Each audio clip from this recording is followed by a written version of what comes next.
షేర్లింగంపల్లి నియోజకవర్గ పరిధిలోని Gopinagar BC hostel స్థలంపై కబ్జా ప్రయత్నాలు జరుగుతున్నాయంటూ కాలనీ వాసులు ఆందోళన వ్యక్తం చేశారు.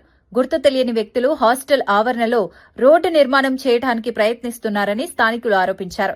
ఈ విషయంపై గోపీనగర్ కాలనీ వాసులు ఏకమై హాస్టల్ స్థలాన్ని రక్షించాల్సిందిగా అధికారులకు వినతి పత్రాలు సమర్పించారు. హాస్టల్ భూమి అక్రమంగా ఆక్రమణకు గురికాకుండా తగిన చర్యలు తీసుకోవాలని షేర్లింగంపల్లి ఎంఆర్ఓకు మరియు జోనల్ కమిషనర్కు ఫిర్యాదు చేశారు.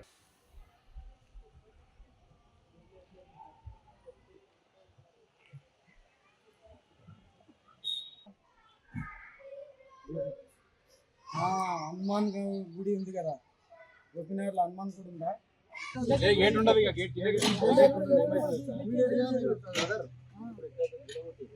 అట్లనే గోడ కట్టించేసారు మీరే.